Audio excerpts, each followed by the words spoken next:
Hello YouTube, this is GAMEZOMATIK and welcome back to the channel. And today I'm kind of asking another question, but also presenting my own answers to that question as I ask it, if that kind of makes sense. Yeah, my question today to the good people of YouTube and any viewers out there is this, sorry. As a gaming enthusiast, stroke collector, whatever you want to call it, we buy a lot of games and we stick a lot of them up on the shelf, as you can see. But I'd like to ask five games that you've bought and that are still sat on your shelf that you haven't played, that you've kind of had sat up there for ages and ages and ages, and you've just never got around to playing. There's probably more than five. I imagine most of us have probably got nearer to the kind of 10 to 20, even more than that. There's probably one or two games that we've all got that we've had sat up there for maybe a year and still not touched or looked at. And yeah, games you've bought but never played, never got round to playing. So I've got five here that I'm going to show. These are just, I've got more than five. I probably, yeah, I reckon I've got nearer to about maybe 20 out of all the games I've got that I've never got round to just picking off that shelf and playing. So I'm going to go quickly through five of mine. So the first one is this one, Sonic Colors. Yeah, I picked this up at a car boot a couple of months ago. I think it was about 6 months ago or something. I can't remember exactly when. It probably was featured on another pickup video.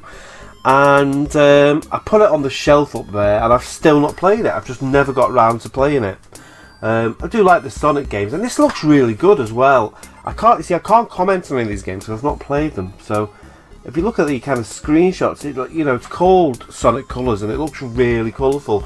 And this is the second time I've nearly played this game, because I bought it on the DS a couple of years ago at a car boot, and then that was sat on the shelf for a couple of months, and then I sold my DS and quite a big bulk of the games that came with it.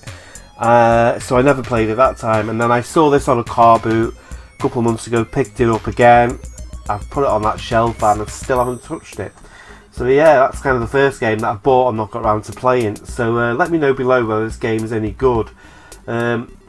Obviously Sonic's had a bit of a patchy kind of, I was going to say couple of years, but it's got a very checkered history of Sonic games, and especially kind of the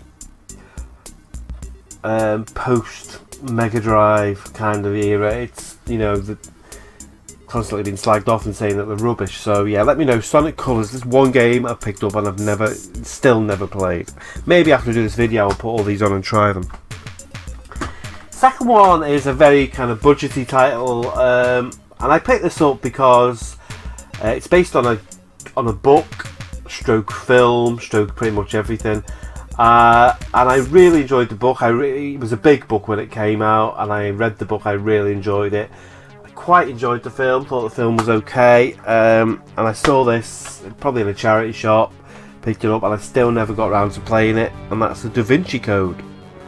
And this is one of those games. A couple of times, when you're kind of looking at the shelf and you're just sort of scanning through the games, and you go, and it's one of those I keep going, and I get to it and go, maybe another time. And I've been doing that now for about a year with this game, the Da Vinci Code. So I don't even know what sort of game it is. I imagine it's some kind of adventure game. I'm assuming it's probably got a lot of puzzles in, as the book and the film has got a lot of puzzles in it. But yeah, the Da Vinci Code. So that's another game that I picked up and never ever played. Up next is actually the third game in a series that I have played. And this is actually not the easiest game to get hold of, and I keep meaning to get around to playing this. But because I haven't played the previous two games in the series for quite a long time, I feel I need to kind of bring myself back to it. So really I should go back and play parts 1 and 2 for... Anyway, I'll just crack on with it. This is Kessen 3. So yeah, I've got all these games, the Kessen games, and this is the hardest one to find actually. You see Kessen 1 and 2 around quite a bit, but Kessen 3, you know, you don't see it that much out there in the wild, and when you do, it tends to go for, you know, still holds up to about 10-15 quid, I think. Yeah, for anyone who doesn't know what Kessen is, this is one of the original kind of PlayStation 2 games that I bought back in the day. I was very early adopted to the PS2. I got it pretty much on release, and yeah, this is kind of a military Japanese strategy game. Graphically for the PS2, it's mind-blowing. At the time, it was mind-blowing. I do believe the series is still going, but under another name. It's not Kessen anymore, or very similar.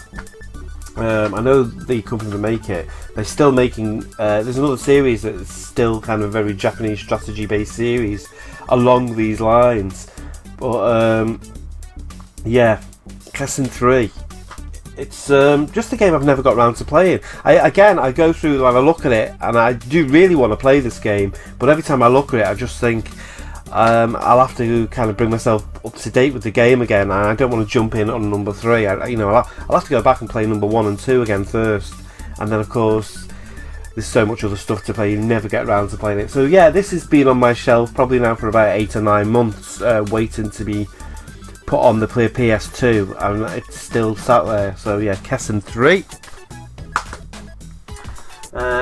This is a game that I played all the other games in the series, and I picked this up in a bargain bin somewhere,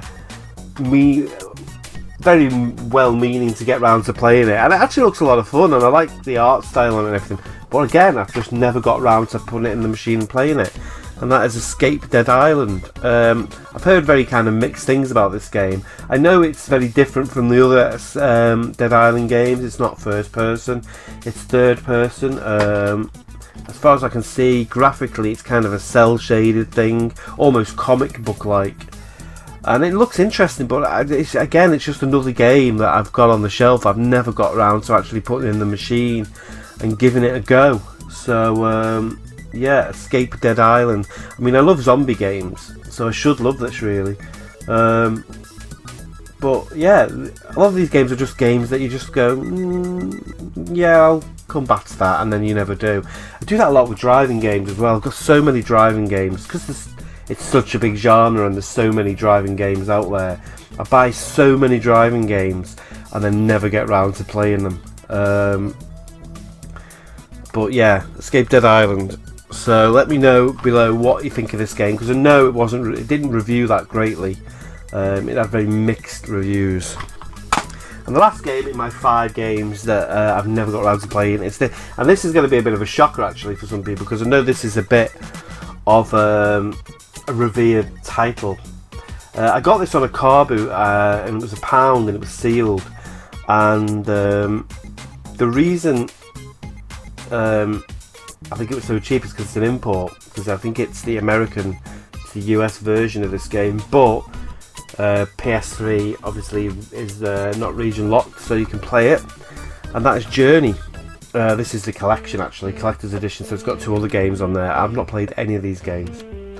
Yeah, again, it's a game that I know was sort of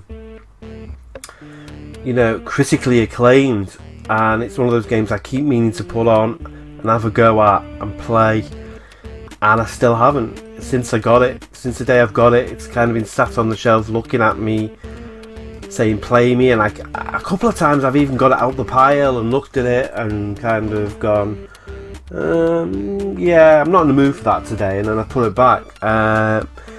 But it's, it's supposed to be absolutely, really fun game to play.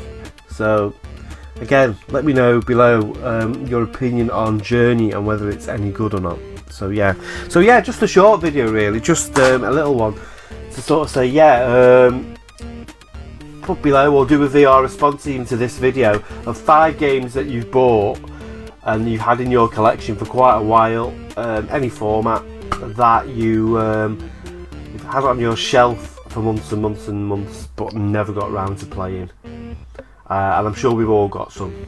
Anyway, that's it for now. Signing off. Speak to you later. Tatty bye. Bye.